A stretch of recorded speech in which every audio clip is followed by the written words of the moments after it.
Sun Tzu on the Art of War by Lionel Giles.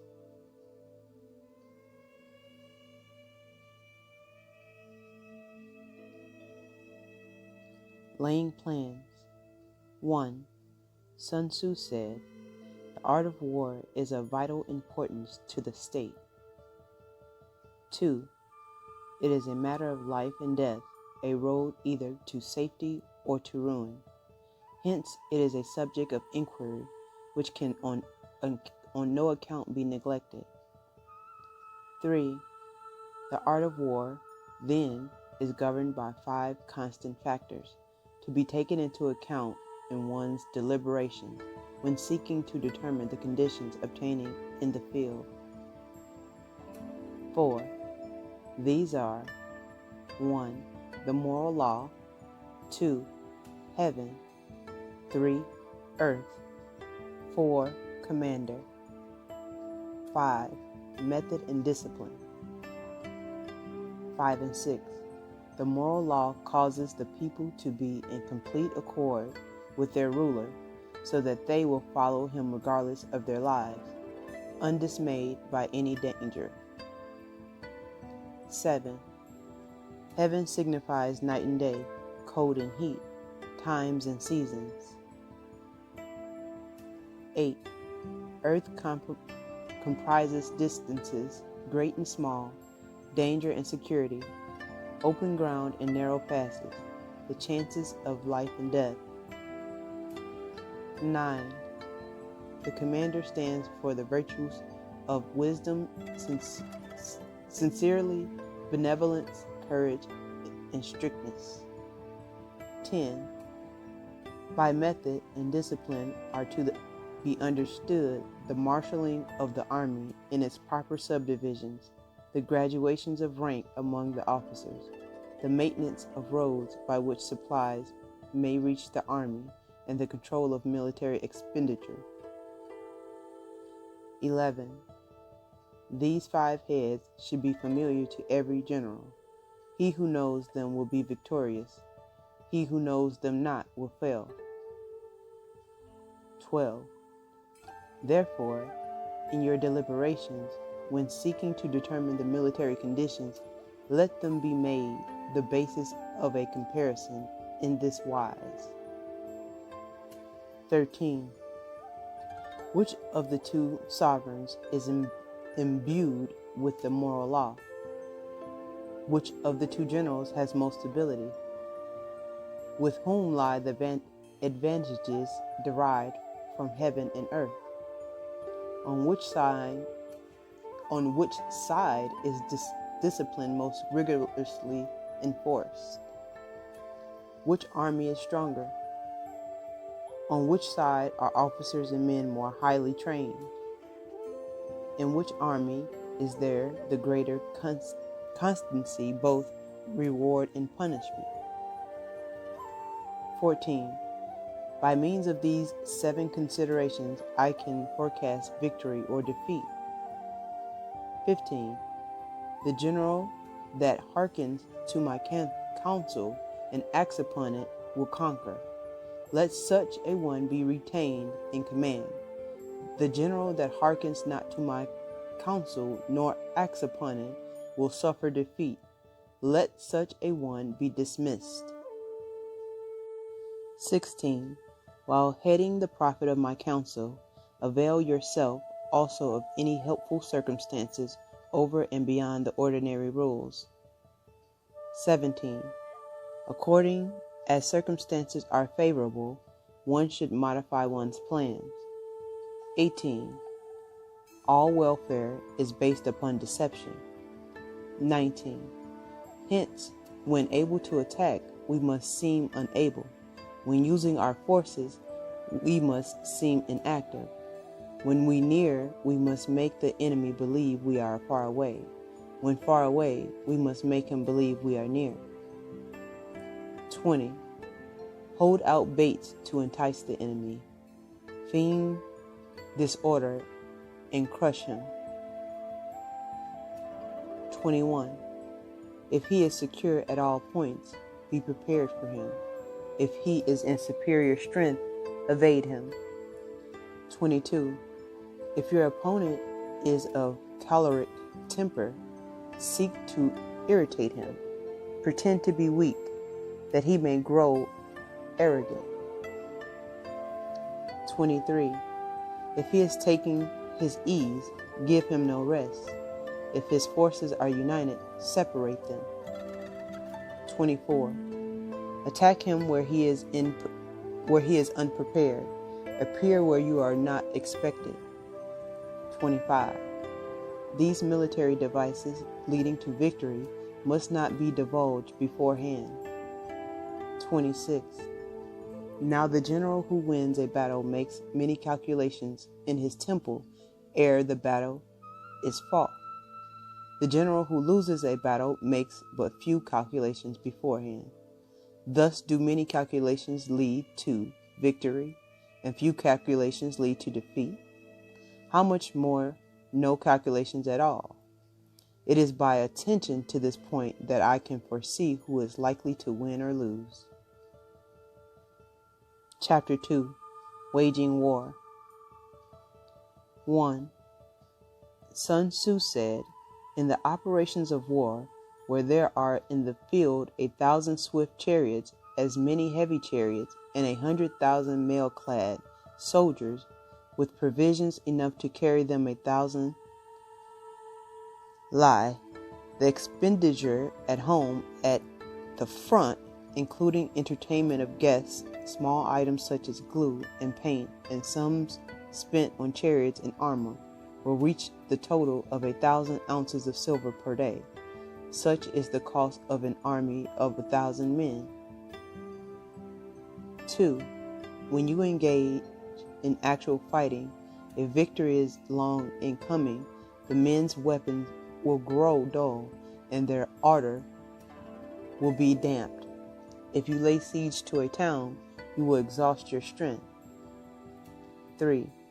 Again, if the campaign is protracted, the resources of the state will not be equal to the strain. 4. Now when your weapons are dulled, your ardor damped, your strength exhausted, and your treasure spent, other chieftains will spring up to take advantage of your extremity. Then no man, however wise, will be able to avert the consequences that must ensue. 5. Thus, though we have heard of stupid haste in war, cleverness has never been seen associated with long delays. 6. There is no instance of a country having benefited from prolonged warfare. It is only one is thoroughly acquainted with the evils of war that can thoroughly understand the profitable way of carrying it on. 8. The skillful soldier does not raise a second levy, neither are his supply wagons loaded more than twice. 9. Bringing war material with you from home, but forage on the enemy, thus the army will have food enough for its needs. 10. Poverty of the state exchequer causes an army to be maintained by contributions from a distance, contributing to maintain an army at a distance causing the people to be impoverished. 11. On the other hand, the proximity of an army causes prices to go up, and high prices cause the people's substance to be drained away. When their substance is drained away, the peasantry will be afflicted by heavy exactions. 13 and 14. With the loss of substance and exhaustion of strength, the homes of people will be stripped bare, and 3/10 of their income will be dissipated, while government expenses for broken chariots, worn-out horses, breastplates and helmets, bows and arrows, spears and shields, protective mantles, draught oxen, and heavy wagons will amount to 4/10 of its total revenue. Hence, a wise general makes a point of foraging on the enemy, One cartload of the enemy's provision is equivalent to 20 of one's own, and likewise a single pickle of his provender is equivalent to 20 from one's own store. 16. Now in order to kill the enemy, our men must be roused to anger, that there may be advantage from defeating the enemy. They must have their rewards. 17. Therefore, in chariot fighting, when 10 or more chariots have been taken, those should be rewarded who took the first. Our own flag should be substituted for those of the enemy, and the chariots mingled and used in conjunction with ours. The captured soldier should be kindly treated and kept. 18. This is called using the conquered foe to augment one's own strength. 19. In war, then, let your great object be victory, not lengthy campaigns. 20. Thus it may be known that the leader of armies is the arbiter of the people's fate, the man of whom it depends whether the nation shall be in peace or in peril. Chapter 3. Attack by Stratagem. 1. Sun Tzu said, "In the practical art of war, the best thing of all is to take the enemy's country whole and intact. To shatter and destroy it is not so good. So too it is better to recapture an army entire than to destroy it. To capture a regiment, a detachment, or a company entire than to destroy them." 2. Hence to fight and conquer in all your battles is not supreme excellence.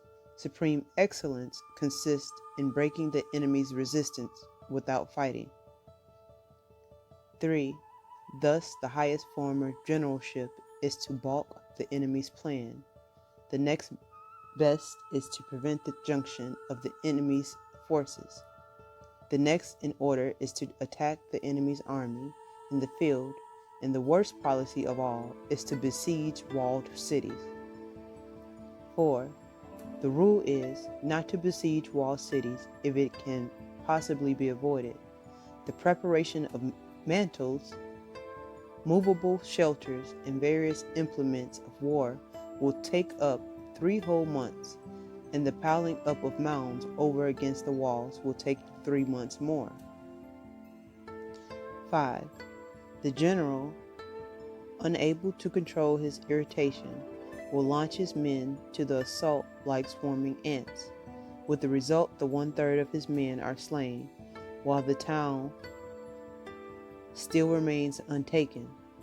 Such are the disastrous effects of a siege. 6. Therefore, the skillful leader subdues the enemy's troops without any fighting. He captures their city without laying siege to them. He overthrows their kingdom without lengthy operations in the field. 7. With his forces intact, he will dispute the mastery of the empire, and thus, without losing a man, his triumph will be complete. This is the method of attacking by stratagem. 8.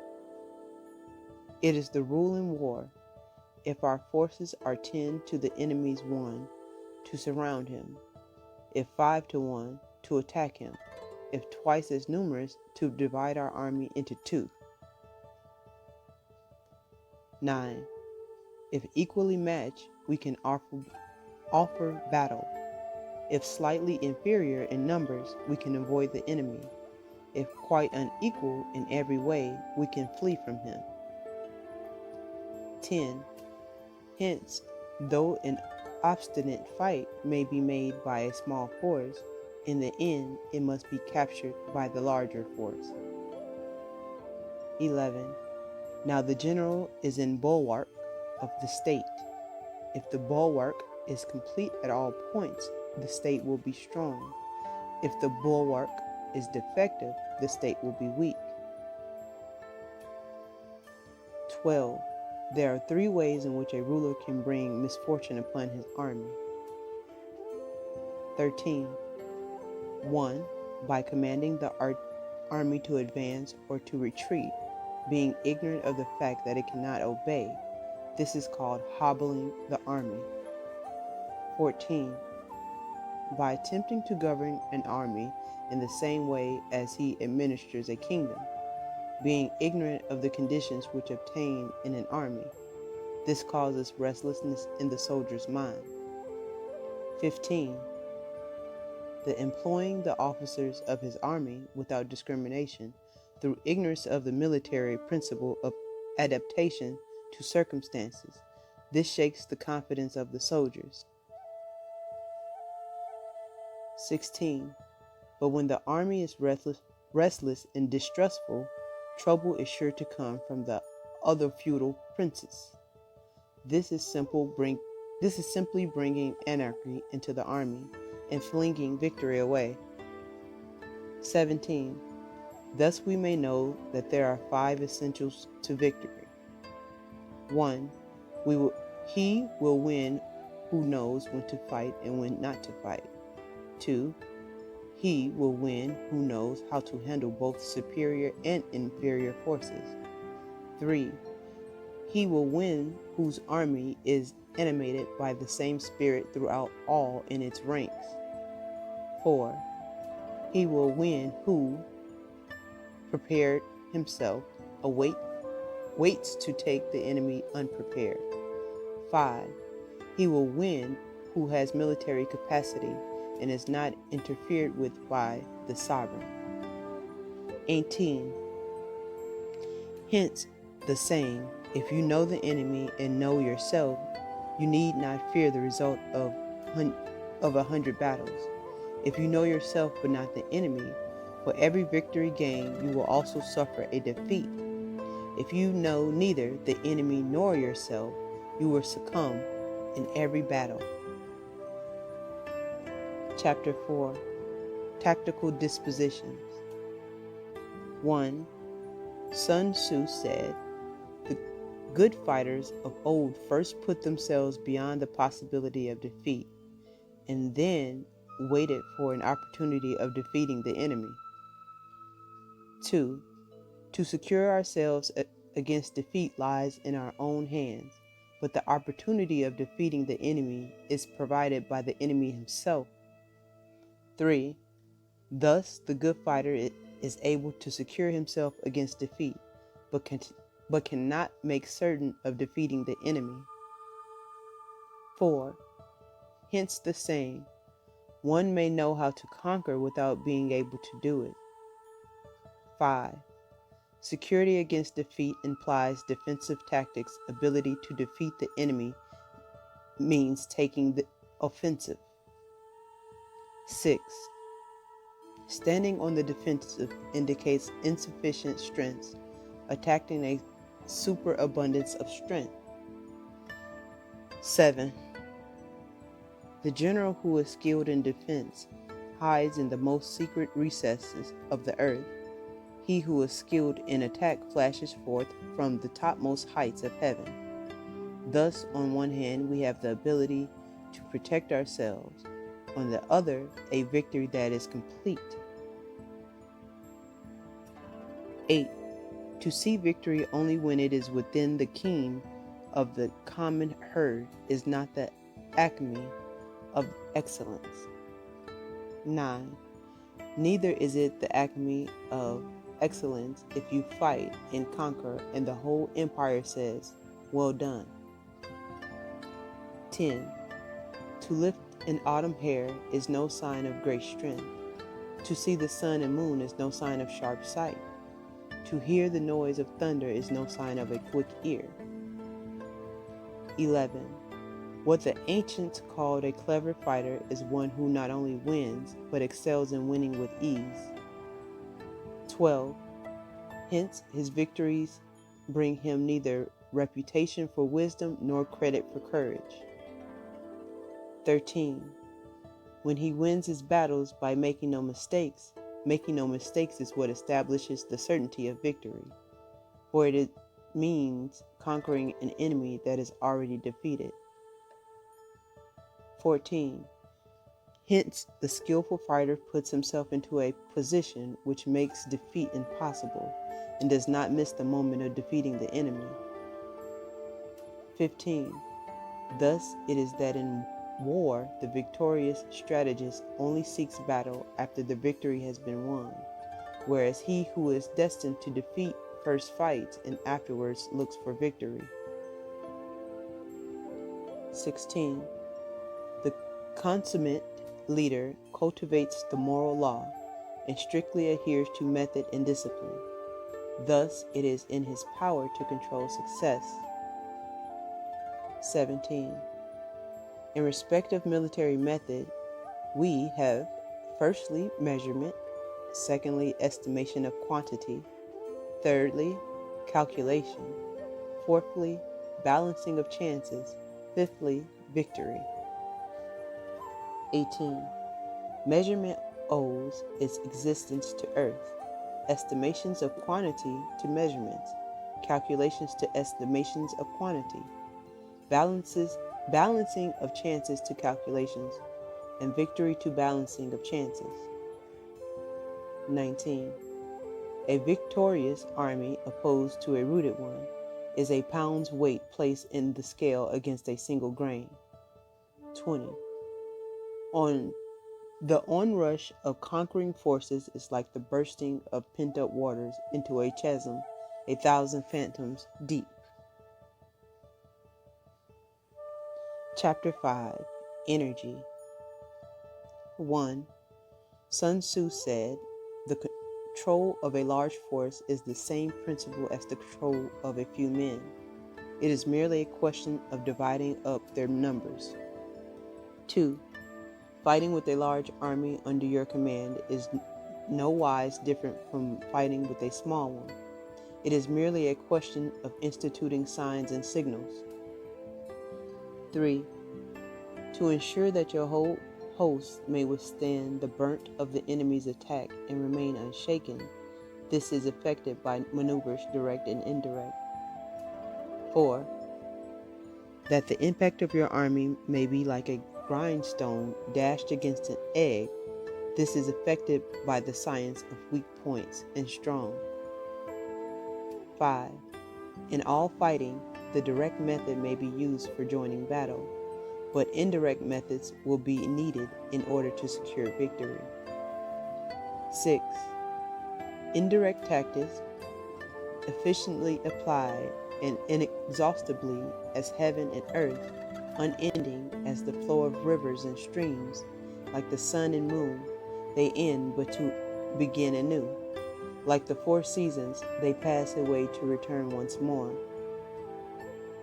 7. There are not more than 5 musical notes, yet the combination of these 5 give rise to more melodies than can ever be heard. 8. There are not more than 5 primary colors, blue, yellow, red, white, and black, yet in combination they produce more hues than can ever be seen. 9. There are not more than 5 cardinal tastes, sour, acrid, salt, sweet, bitter, yet combinations of them yield more flavors than can be tasted. 10. In battle, there are not more than 2 methods of attack, the direct and the indirect, yet these 2 in combination give rise to an endless series of maneuvers. 11. The direct and indirect lead on to each other.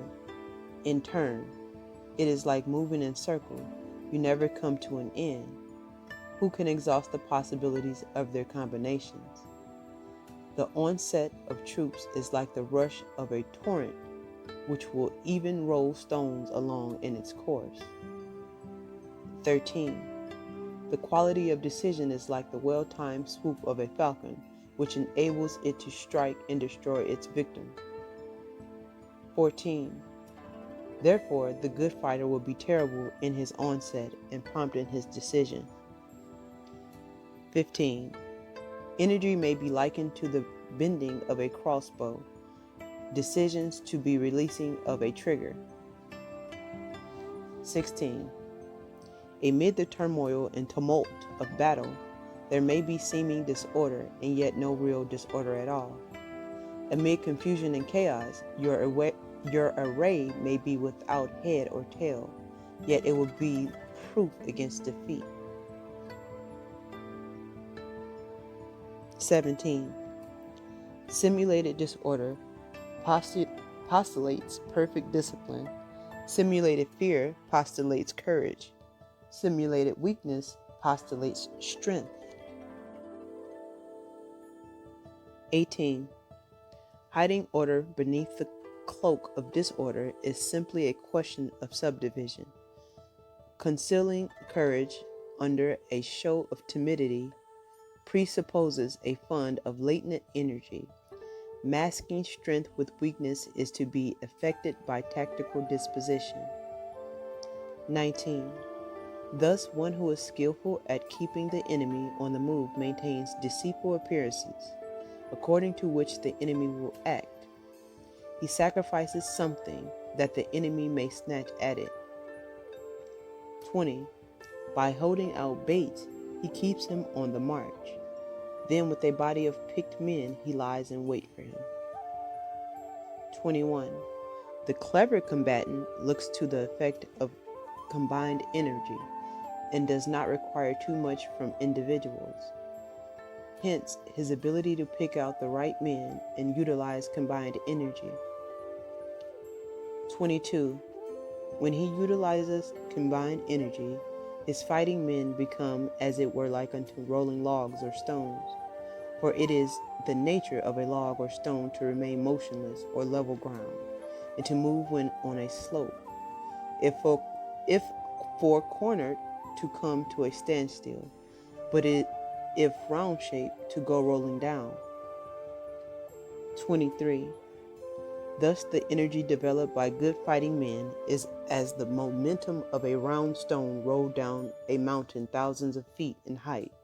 So much on the subject of energy.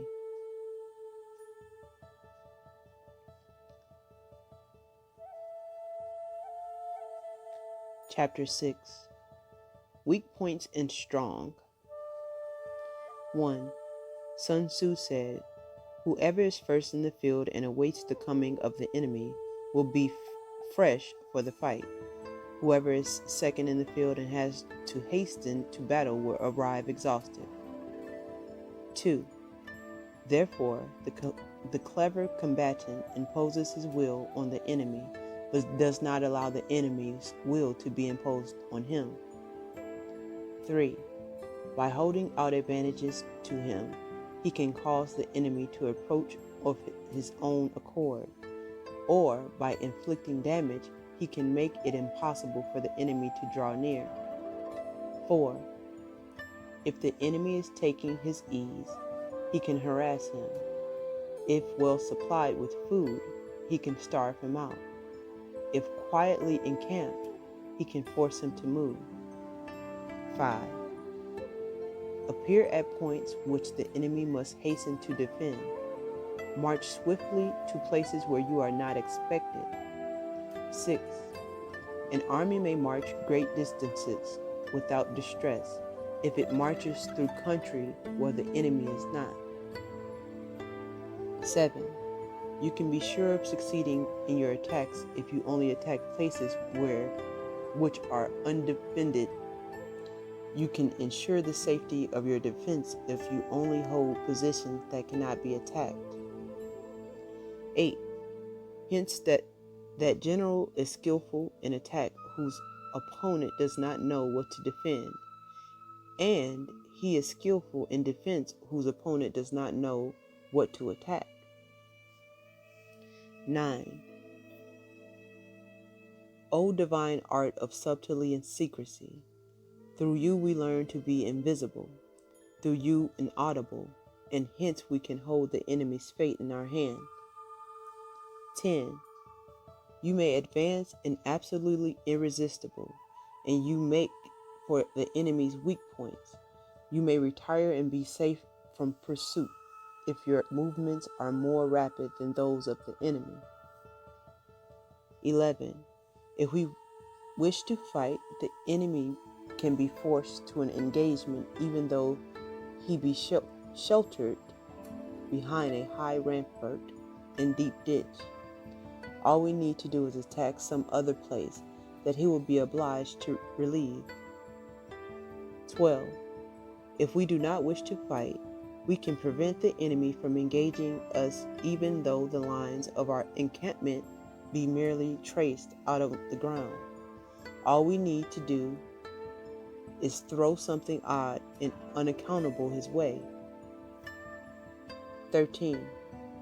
By discovering the enemy's dispositions and remaining invisible ourselves, we can keep our forces concentrated, while the enemies must be divided. 14. We can form a single united body, while the enemy must split up into fractions. Hence, there will be a whole pitted against separate parts of a whole, which means that we shall be many of the enemy's few. 15. If we are able thus to attack an inferior force with a superior one, our opponents will be in dire straits. 16. The spots where we intend to fight must not be made known, for then the enemy will have to prepare against a possible attack at several different points, and his forces being thus distributed in many directions, the numbers we shall have to face at any given point will be proportionately few. 17. For should the enemy strengthen his van, he will weaken his rear. Should he strengthen his rear, he will weaken his van. Should he strengthen his left, he will weaken his right. Should he strengthen his right, he will weaken his left. If he sends reinforcements everywhere, he will everywhere be weak. 18. Numerical weakness comes from having to prepare against possible attacks. Numerical strength from compelling our adversary to make these preparations against us. 19. Knowing the place and the time of the coming battle, we might concentrate from the greatest distances in order to fight. 20. But if neither time nor place be known, then the left wing will be impotent to succor the right equally impotent to succor the left, the van unable to relieve the rear, or the rear to support the van. How much more if the furthest portion of the army are anything under 100 lie apart, and even the nearest are separated by the lie. 21. Though, according to my estimate, the soldiers of the Ui exceed our own number, that shall advantage them nothing in the matter of victory. I say then that victory can be achieved. 22. Though the enemy be stronger in numbers, we may prevent him from fighting.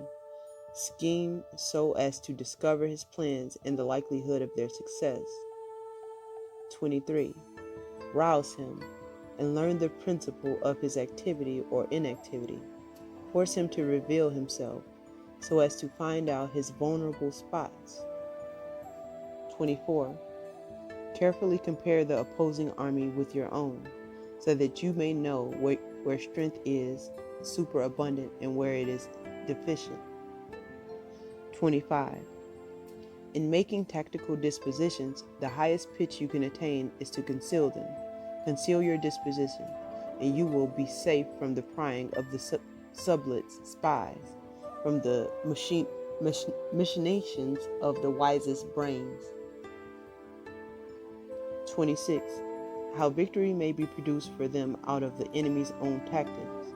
That is what the multitude cannot comprehend. 27. All men can see the tactics whereby I conquer, but what none can see is the strategy out of which victory is evolved. 28. Do not repeat the tactics which have gained you one victory, but let your methods be regulated by the infinite variety of circumstances. 29. Military tactics are like unto water, for water it is natural in its natural course runs from high places and hastens downward. 30. So in war, the way is to avoid what is strong and to strike what is weak. 31. Water shapes its course according to the nature of the ground over which it flows.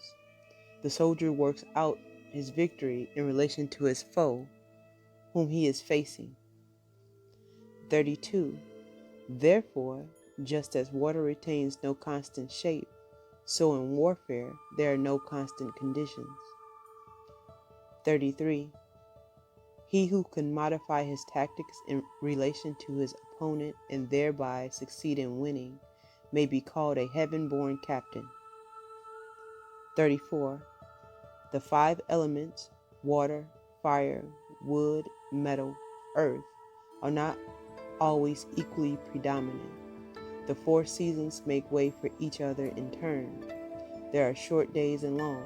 The moon has its periods of waning and waxing. Chapter 7. Maneuvering. 1. Sun Tzu said, in war, the general receives his commands from the sovereign. 2. Having collected an army and concentrated his forces, he must blend and harmonize the different elements thereof before pitching his camp. 3. After that comes tactical maneuvering, than which there is nothing more difficult. The difficulty of tactical maneuvering consists in turning the devious into the direct and the misfortune into the gain. 4. Thus, to take a long and circuitous route after enticing the enemy out of the way and those starting after him, to contrive to reach the goal before him, shows knowledge of the artifice of deviation. 5. Maneuvering with an army is advantaged.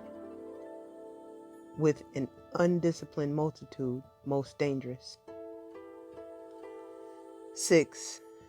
If you set a fully equipped army in a march in order to snatch an advantage, the chances are that you will be too late. On the other hand, to detach a flying column for the purpose involves the sacrifice of its baggage and stores. 7. Thus, if you order your men to roll up in their buff coats and make forced marches without halting day or night, covering double the usual distance at a stretch, doing 100 li in order to wrest an advantage, the leaders of your 3 divisions will fall into the hands of the enemy. 8.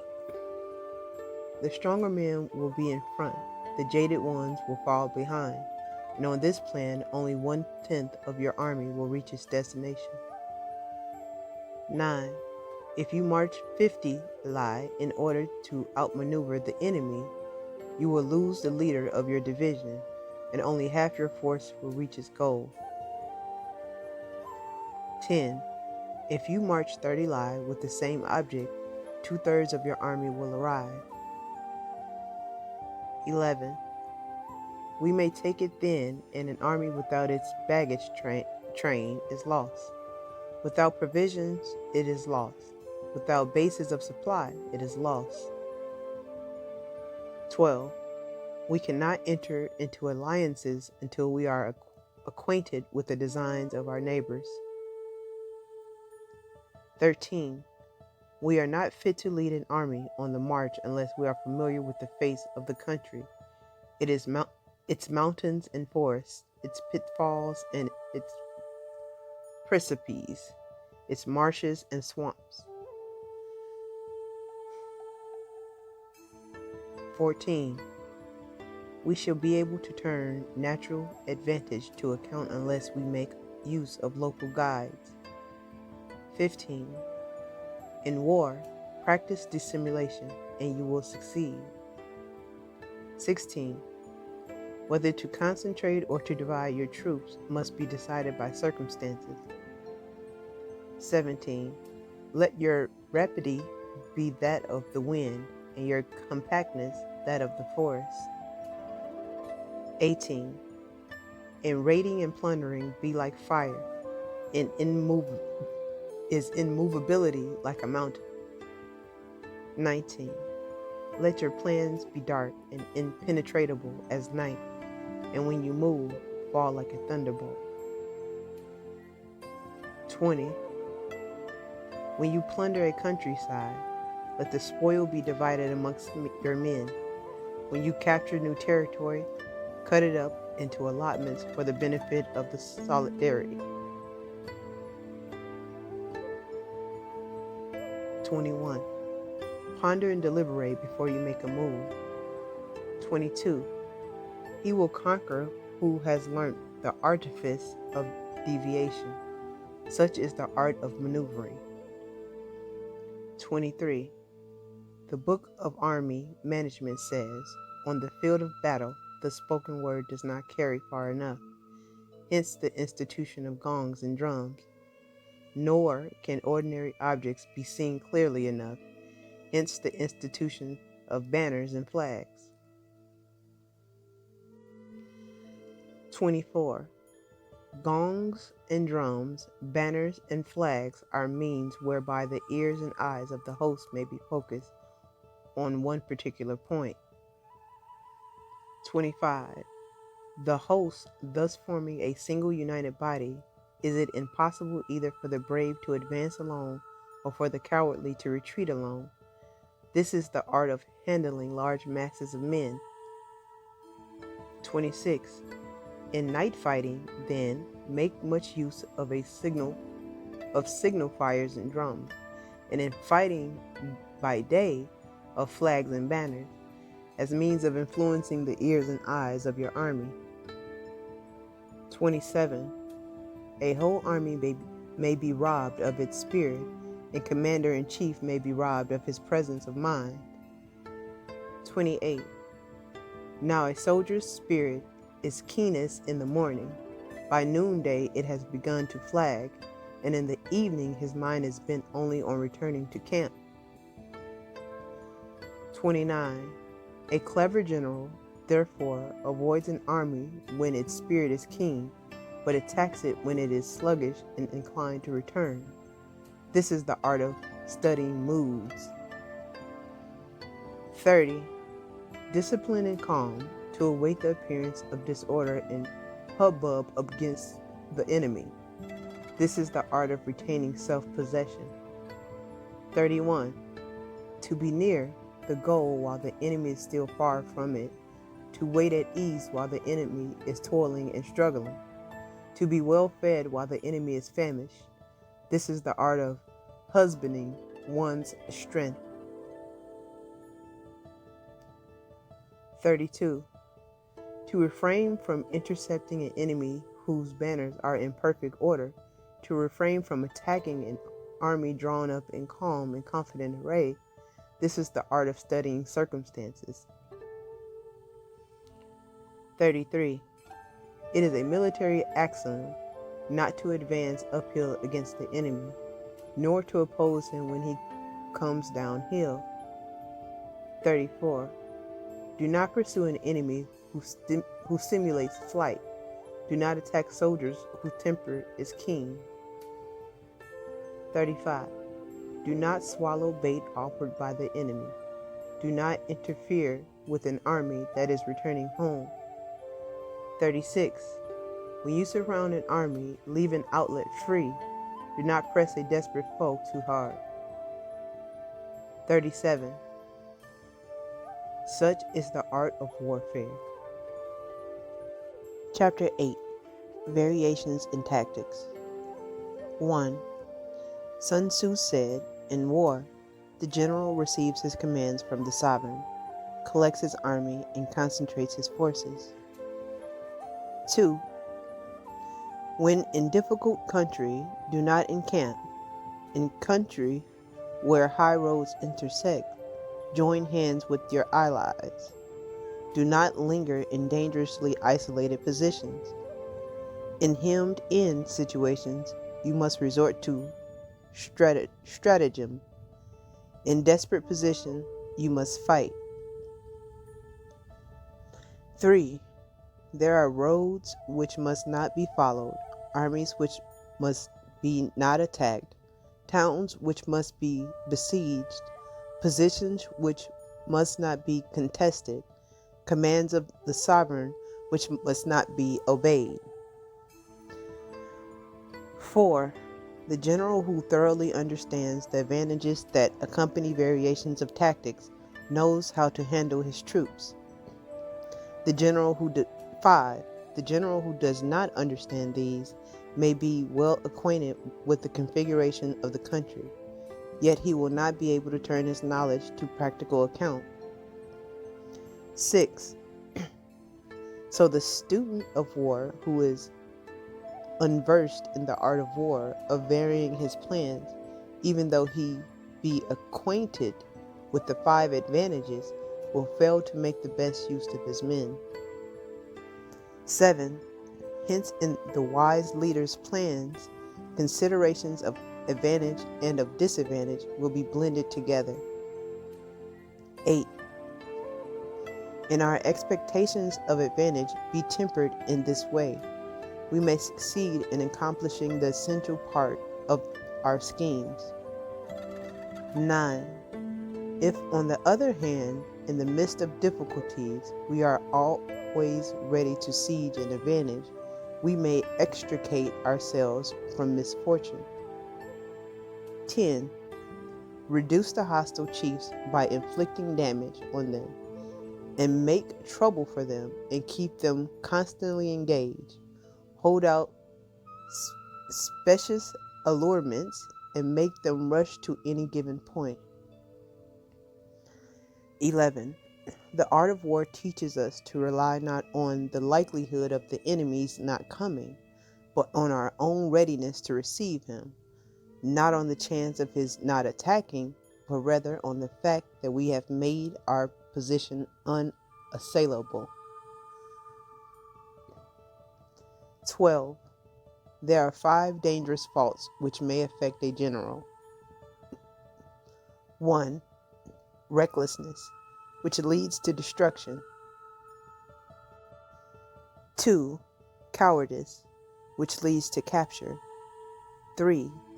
A hasty temper, which can be provoked by insult. 4. A delicacy of honor, which is sensitive to shame. 5. Over solitude for his men, which exposes him to worry and trouble. 13. These are the 5 besetting sins of a general, ruinous to the conduct of war. 14. When an army is overthrown and its leader slain, the cause will surely be found among these 5 dangerous faults. Let them be a subject of meditation. Chapter 9. The Army on the March. 1. Sun Tzu said, "We come now to the question of encamping the army and observing signs of the enemy. Pass quickly over mountains and keep in the neighborhood of valleys." 2. Camp in high places, facing the sun. Do not climb heights in order to fight. So much for mountain warfare. 3. After crossing a river, you should get far away from it. 4. When an invading force crosses a river in its onward march, do not advance to meet it in midstream. It will be best to let half the army get across and then deliver your attack. 5. If you are anxious to fight, you should not go to meet the invader near a river which he has to cross. 6. Moor your craft higher up than the enemy and facing the sun. Do not move upstream to meet the enemy. So much for the river warfare. 7. In crossing salt marshes, your sole concern should be to get over them quickly, without any delay. 8. If forced to fight in a salt marsh, you should have water and grass near you, and get back to a clump of trees. So much for operations in salt marshes. 9. In dry, level country, take up an easy accessible position with rising ground to your right and on your rear, so that the danger may be in front and safety lie behind. So much for campaigning in flat country. 10.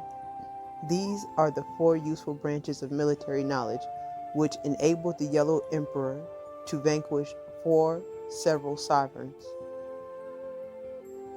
11. All armies prefer high ground to low and sunny places to dark. 12. If you are careful of your men and camp on hard ground, the army will be free from disease of every kind, and this will spell victory. 13.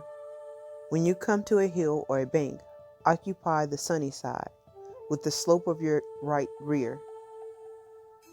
Thus you will at once act for the benefit of your soldiers and utilize the natural advantages of the ground. 14. When, in consequence of heavy rains up country, a river which you wish to ford is swollen and flecked with foam, you must wait until it subsides. 15. Country in which there are precipitous cliffs with torrents running between, deep natural hollows, confined places, tangled thickets, quagmires, and crevices, should be left with all possible speed and not approached. 16. While we keep away from such places, we should get the enemy to approach them. While we face them, we should let the enemy have them on his rear. 17. If in the neighborhood of your camp there should be any hilly country, ponds surrounded by aquatic grass, hollow basins filled with reeds, or woods with thick undergrowth, they must be carefully rooted out and searched, for these are places where men in ambush or insidious spies are likely to be lurking. 18. When the enemy is close at hand and remains quiet, he is relying on the natural strength of his position. 19. When he keeps aloof and tries to provoke a battle, he is anxious for the other side to advance. 20.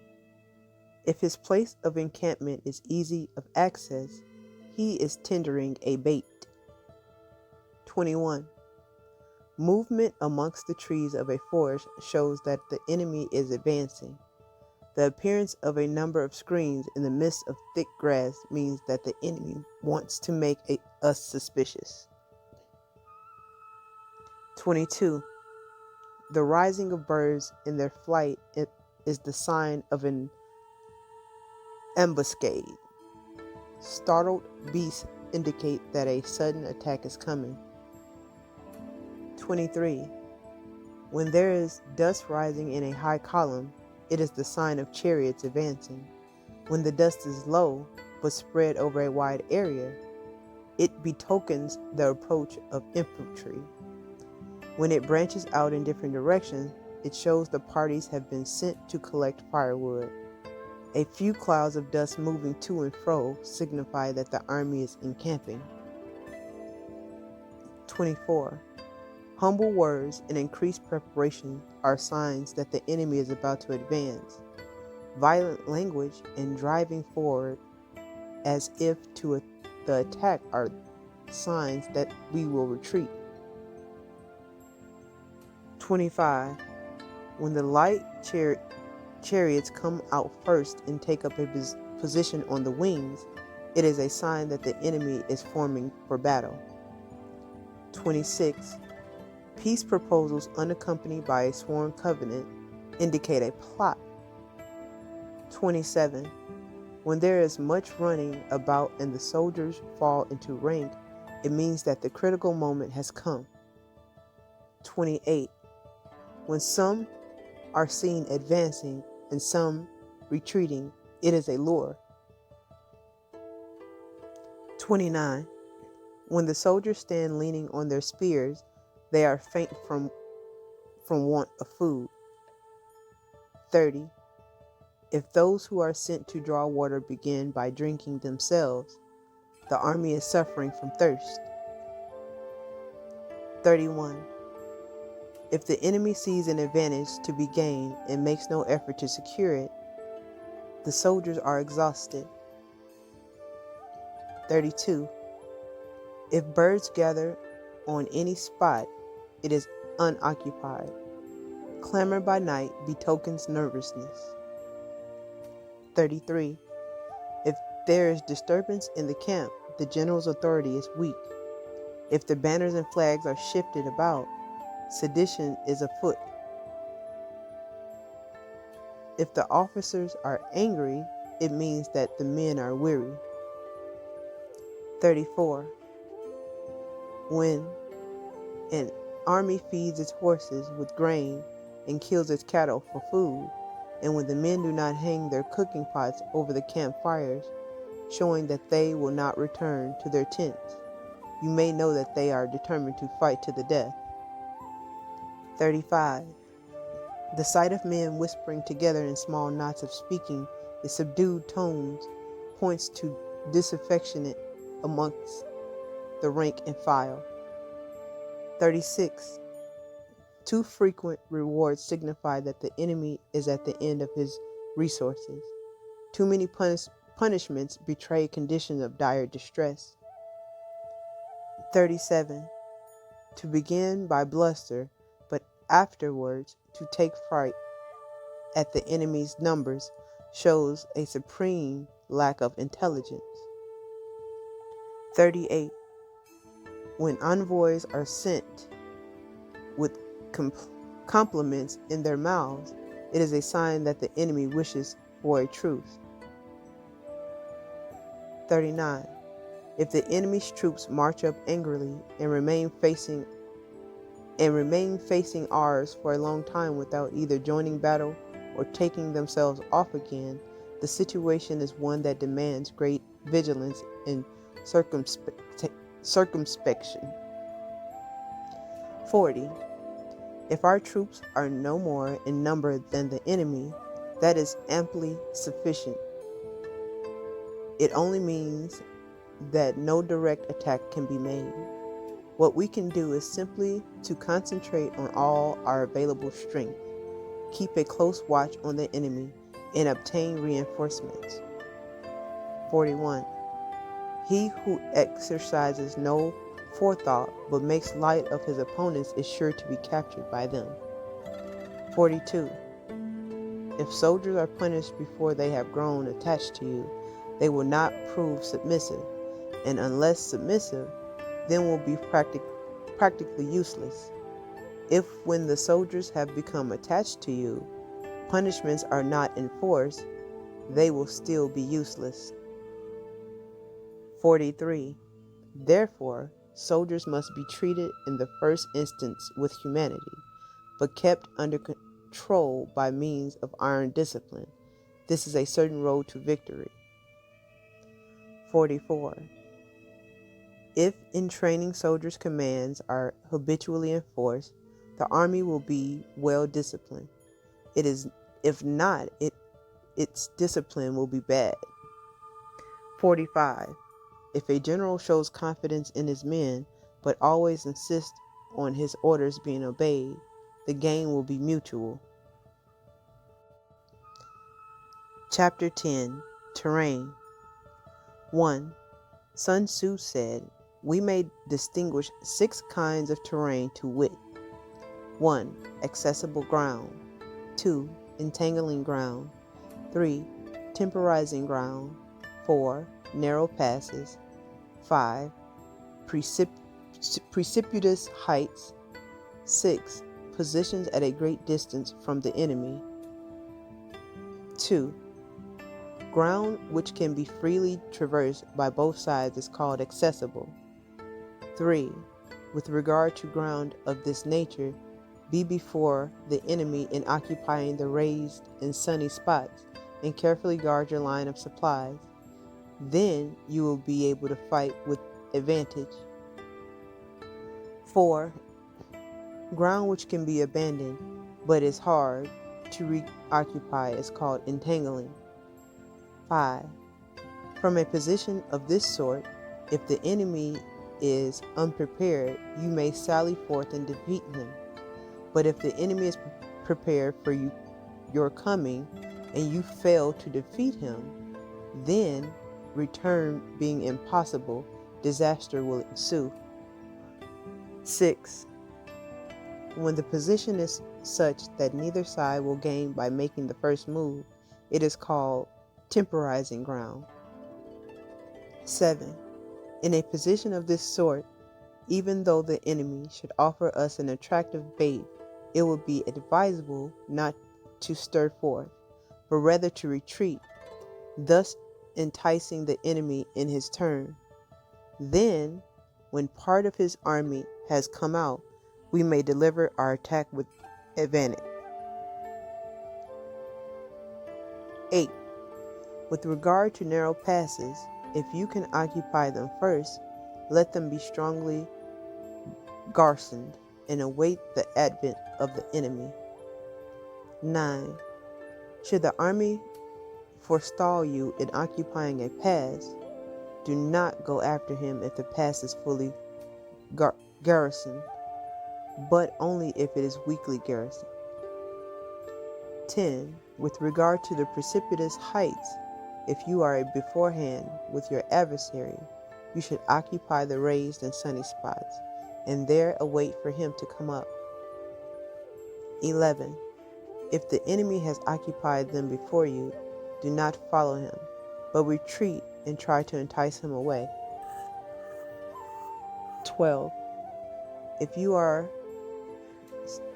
situated at a great distance from the enemy, and the strength of the two armies is equal, it is not easy to provoke a battle, and fighting will be to your disadvantage. 13. These 6 are the principles connected with earth. The general who has attained a responsible post must be careful to study them. 14. Now an enemy is exposed to 6 several calamities, not arising from natural causes, but from faults for which the general is responsible. These are 1. Flight, 2. Insubordination, 3. Collapse, 4. Ruin, 5. Disorganization, 6. Rout. 15. Other conditions being equal, if one force is hurled against another 10 times its size, the result will be the flight of the former. 16. When the common soldiers are too strong and their officers are too weak, the result is insubordination. When the officers are too strong and the common soldiers too weak, the result is collapse. 17. When the higher officers are angry and insubordinate, and on meeting the enemy give battle on their own account from a feeling of resentment, before the commander-in-chief can tell whether or no he is in a position to fight, the result is ruin. 18. When the general is weak and without authority, when his orders are not clear and distinct, when there are no fixed duties assigned to officers and men, and the ranks are formed in slovenly, haphazard manner, the result is utter disorganization. 19. When a general, unable to estimate the enemy's strength, allows an inferior force to engage a larger one, or hurls a weak detachment against a powerful one, and neglects to place picked soldiers in the front rank, the results must be rout. 20. These are 6 ways of courting defeat, which must be carefully noted by the general who has attained a responsible post.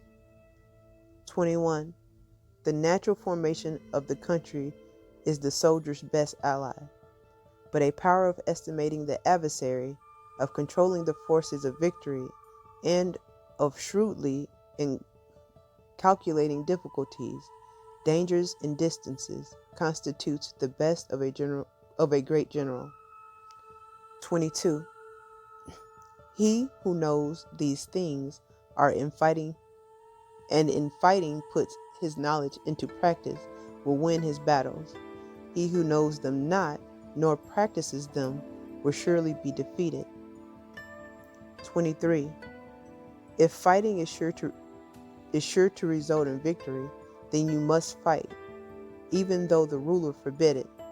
If fighting will not result in victory, then you must not fight, even at the ruler's bidding. 24.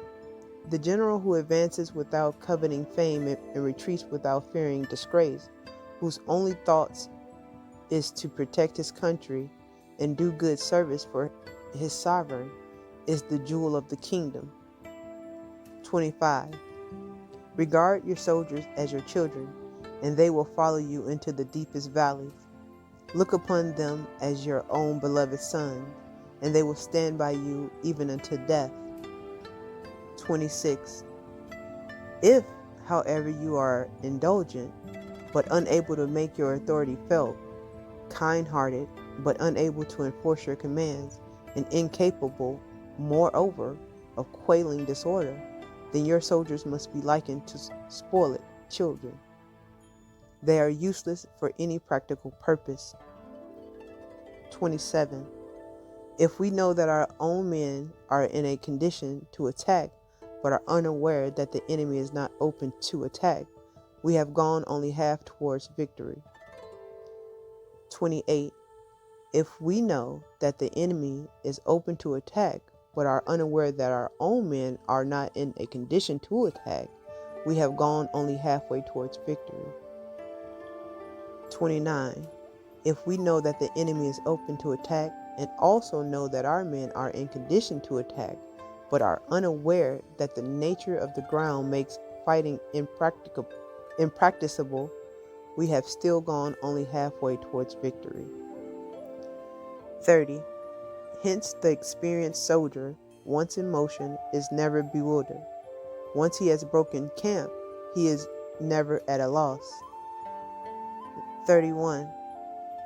Hence the saying, if you know the enemy and know yourself, your victory will not stand in doubt. If you know heaven and you know earth, you may make your victory complete.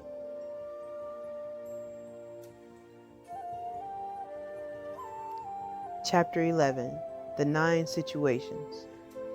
1. Sun Tzu said, the art of war recognizes 9 varieties of ground. 1. Dispersive ground. 2. Fecal ground. 3. Contentious ground. 4. Open ground. 5. Ground of intersecting highways. 6. Serious ground. 7. Difficult ground. 8. Hemmed in ground. 9. Desperate ground. 2. When a chieftain is fighting in his own territory, it is a dispersive ground. 3. When he has penetrated into hostile territory, but to no great distance, it is a facile ground. 4. Ground the possessions of which imports great advantage to either side is contentious ground. Ground on which each side has liberty of movement is open ground. 6. Ground which forms the key to 3 contagious states, so that he who occupies it first has most of the empire at his command, is a ground of intersecting highways. 7. When an army has penetrated into the heart of a hostile country, leaving a number of fortified cities in its rear, it is serious ground. 8. Mountain, forest, rugged steeps, marshes, and fens, all country that is hard to traverse. This is a difficult ground. 9. Ground which is reached through narrow gorges and from which we can only retire by tortuous paths, so the small number of the enemy would suffice to crush a large body of our men.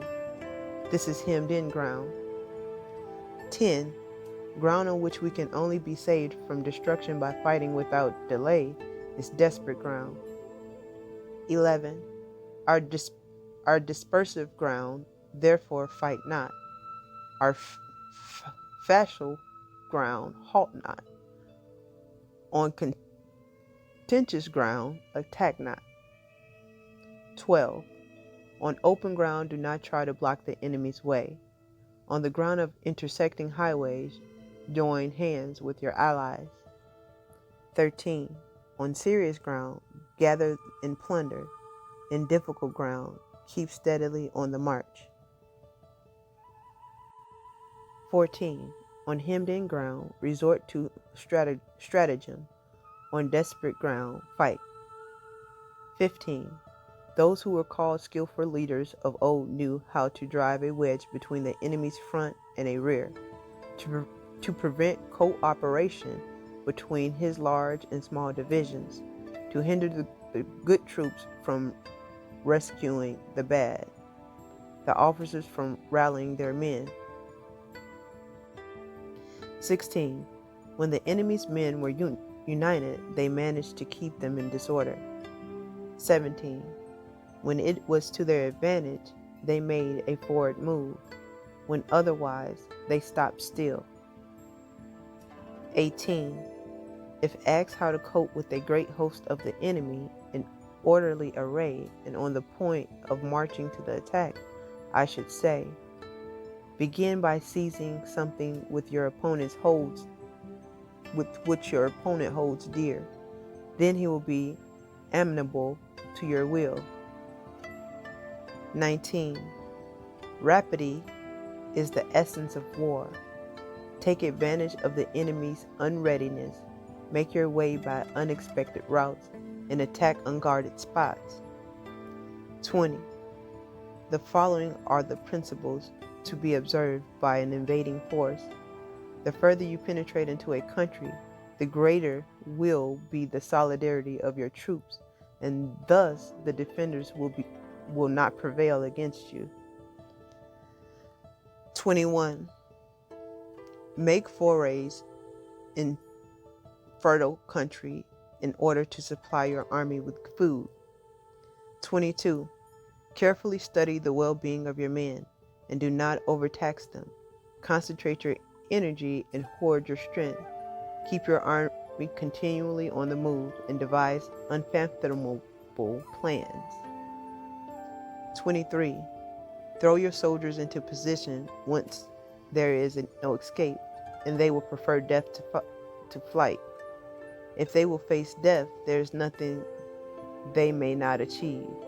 Officers and men alike will put forth their uttermost strength. 24. Soldiers, when in desperate straits, lose the sense of fear. If there is no place of refuge, they will stand firm. If they are in hostile country, they will show a stubborn front. If there is no help for it, they will fight hard. 25. Thus, without waiting to be marshaled, the soldiers will be constantly on the qui vive. Without waiting to be asked, they will do your will. Without restriction, they will be faithful. Without giving orders, they can be trusted. 26. Prohibit the taking of omens, and do away with superstitious doubts.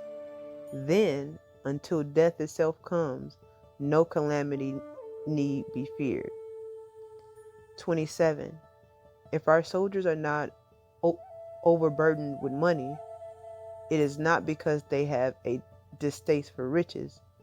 If their lives are not unduly long, it is not because they are disinclined to longevity. 28. On the day they are ordered out to battle, your soldiers may weep. Those sitting up bedweak their garments, and those lying down, letting the tears run down their cheeks. But let them once be brought to bay, and they will display the courage of a Chu or a Ku. 29. The skillful tactician may be likened to the Shunajin. Now that Shunjin is a snake that is found in the Chung Mountains. Strike at its head and you will be attacked by its tail. Strike at its tail and you will be attacked by its head. Strike at its middle and you will be attacked by the head and tail both.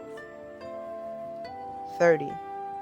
Asked if an army can be made to imitate the Shai Jung, I should answer, yes, for men of Wu and the men of Yue are enemies.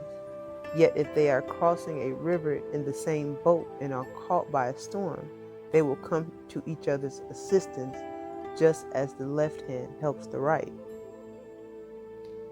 Hence, it is not enough to put one's trust in the tethering of horses and the bearing of chariot wheels in the ground. 32.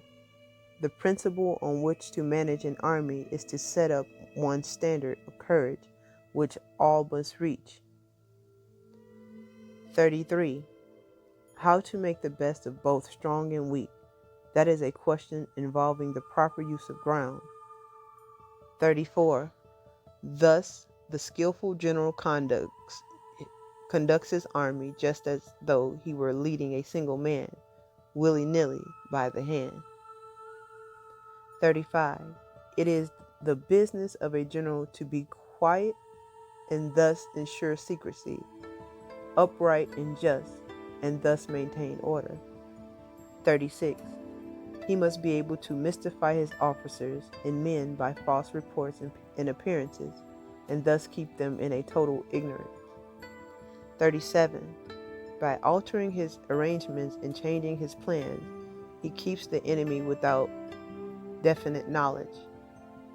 By shifting his camp and taking circuitous routes, he prevents the enemy from anticipating his purpose. 38. At the critical moment, the leader of an army acts like one who has climbed up a height and then kicks away the ladder up behind him. He carries his men deep into hostile territory before he shows his hand. 39. He turns his boats and breaks his cooking pot. Like a shepherd driving a flock of sheep, he drives his men this way and that, and nothing knows whither he is going. 40. To muster his host and bring it into danger, this may be termed by business of the general. 41. The different measures suited to the 9 varieties of ground, the expediency of aggressive or defensive tactics, and the fundamental laws of human nature. These are things that must most certainly be studied. 42. When invading hostile territory, the general principle is that penetrating deeply brings cohesion. Penetrating but a short way means dispersion. 43. When you leave your own country behind and take your army across neighborhood territory, you find yourself on critical ground. When there are means of communications on all 4 sides, the ground is one of intersecting highways. 44. When you penetrate deeply into a country, it is serious ground. When you penetrate but a little way, it is facile ground. 45. When you have the enemy's stronghold on your rear and narrow passes in front, it is hemmed in ground. When there is no place of refuge at all, it is desperate ground. Therefore, 46. Therefore, on dispersive ground, I would inspire my men with unity of purpose. On fascal ground, I would see that there is close connection between all parts of my army. 47. On contention ground, I would hurry up my rear. 48. On open ground, I would keep a vigilant eye on my defenses. On ground of intersecting highways, I would consolidate my alliances. 49. On serious ground, I would try to ensure a continuous stream of supplies. On difficult ground, I would keep pushing on along the road. 50. On hemmed-in ground, I would block any way of retreat. On desperate ground, I would proclaim to my soldiers the hopelessness of saving their lives. 51. For it is the soldier's disposition to offer an obstinate resistance when surrounded, to fight hard when he cannot help himself, and to obey promptly when he has fallen into danger. 52. We cannot enter into alliance with neighboring princes until we are acquainted with their designs. We are not fit to lead an army on the march unless we are familiar with the face of the country, its mountains and forests, its pitfalls and precepts, its marshes and swamps. We shall be unable to turn natural advantages to account unless we make use of local guides. 53. To be ignored of any of the following 4 or 5 principles does not befit a warlike prince. 54. When a warlike prince attacks a powerful state, his generalship shows itself in preventing the concentration of the enemy's forces. He overawes his opponents, and their allies are prevented from joining against him. 55. Hence, he does not strive to ally himself with all and sundry, nor does he foster the power of other states. He carries out his own secret designs, keeping his antagonists in awe. Thus, he is able to capture their cities and overthrow their kingdoms. 56. Bestow rewards without regard to rule. Issue orders without regard to previous arrangements, and you will be able to handle a whole army as though you had to do with but a single man. 57. Confront your soldiers with the deed itself. Never let them know your design. When the outlook is bright, bring it before their eyes, but tell them nothing when the situation is gloomy. 58. Place your army in deadly peril, and it will survive. Plunge it into desperate straits, and it will come off in safety. 59. For it is precisely when a force has fallen into harm's way that it is capable of striking a blow for victory. 60. Success in warfare is gained by carefully accommodating ourselves to the enemy's purpose. 61. By persistently hanging on the enemy's flank, we shall succeed in the long run in killing the commander-in-chief. This is called 62. This is called ability to accomplish a thing by sheer cunning. 63. On the day that you take up your command, block your frontier passes, destroy the official tallies, and stop the passage of all emissaries. 64. Be stern in the council chamber, so that you may control the situation. 65. If the enemy leaves a door open, you must rush in. 66. Forestall your opponent by seizing what he holds dear, and subtly contrive to time his arrival on the ground. 67. Walk in the path defined by rule, and accommodate yourself to the enemy until you can fight a decisive battle. 68. At first, then, exhibit the coyness of a maiden until the enemy gives you an opening.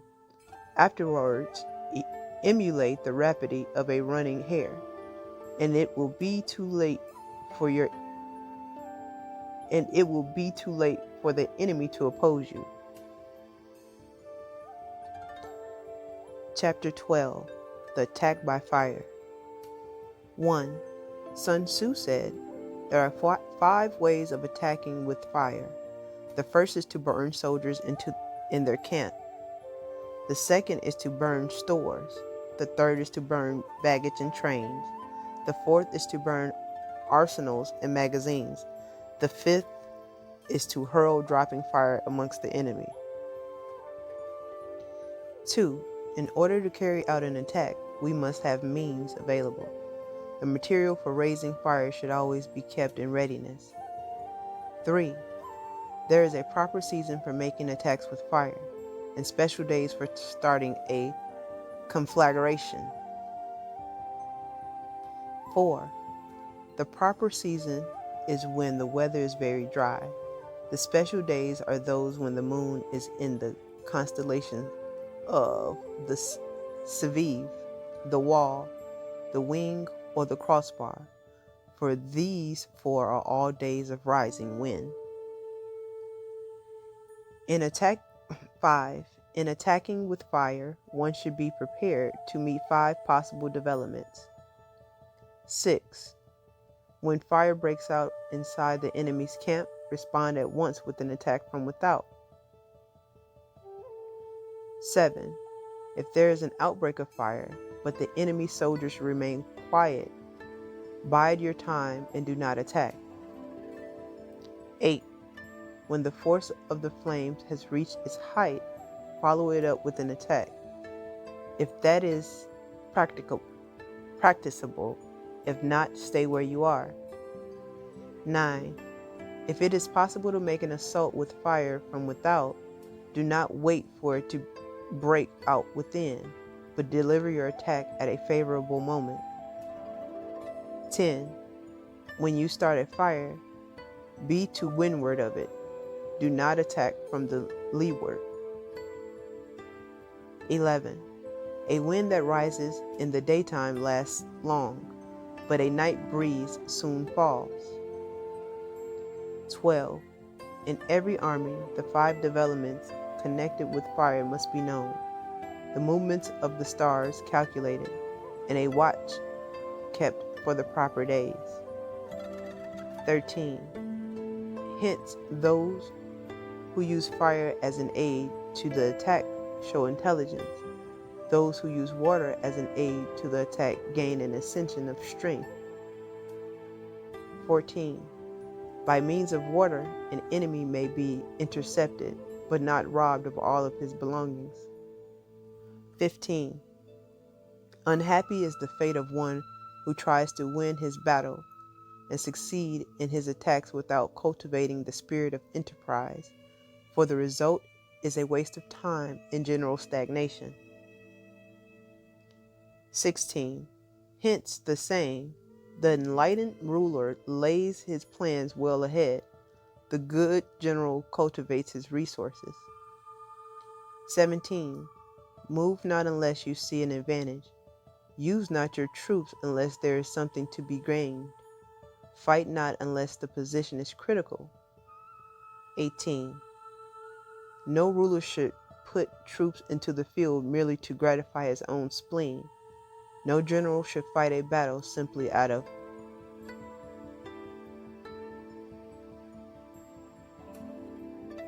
19.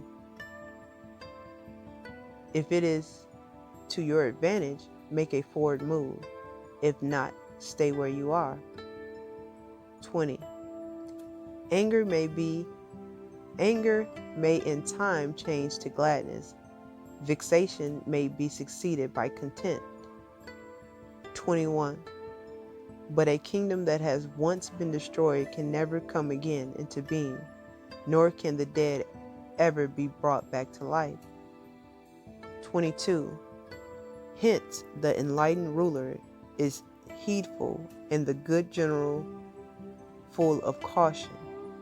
This is the way to keep a country at peace and an army intact. Chapter 13. The use of spies.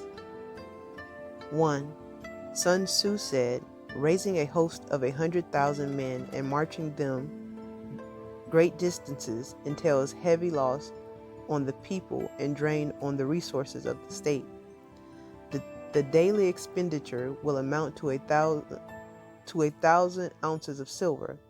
There will be commotion at home and abroad, and men will drop down exhausted on the highways. As many as 700,000 families will be impeded in their labor. 2. Hostile armies may face each other for years, striving for the victory which is decided in a single day.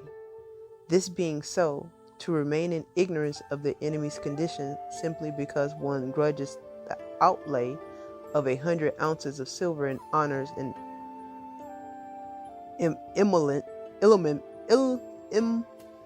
elements is the height of inhumanity. 3. One who acts thus is no leader of men, no present help to his sovereign, no master of victory. 4. Thus, what enables the wise sovereign and the good general to strike and conquer and achieve things beyond the reach of ordinary men is foreknowledge. 5. Now, this foreknowledge cannot be elicited from spirits. It cannot be obtained inductively from experience, nor by any deductive calculation. 6.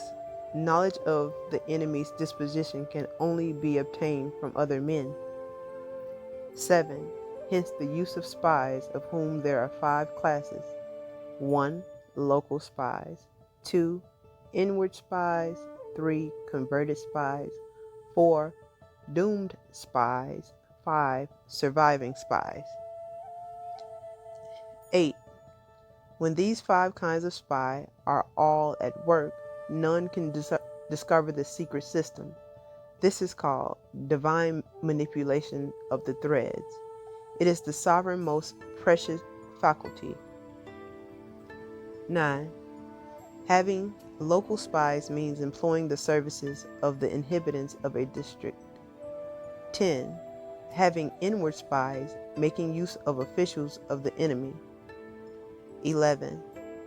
Having converted spies, getting hold of the enemy's spies and using them for our own purposes. 12.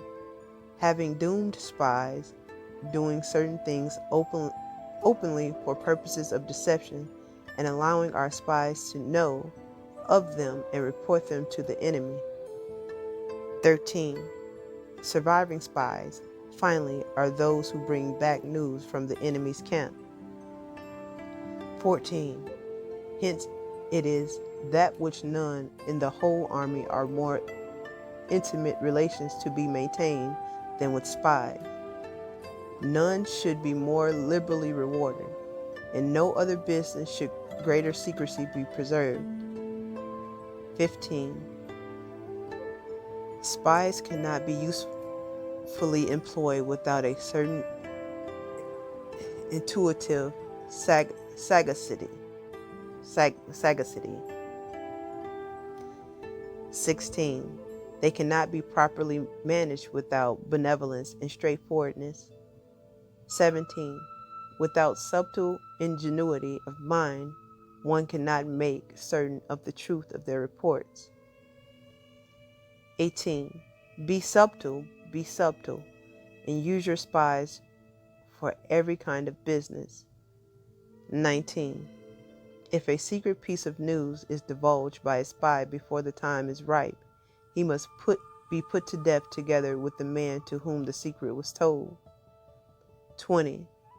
Whether the object be to crush an army, to storm a city, or to assassinate an individual, it is always necessary to begin by finding out the names of the attendants, the aides de camp, and doorkeepers, and sentries of the general in command. Our spies must be commissioned to ascertain these. 21. The enemy's spies who have come to spy on us must be sought out. tempted with bribes, led away, and comfortably housed. Thus, they will become converted spies and available for service.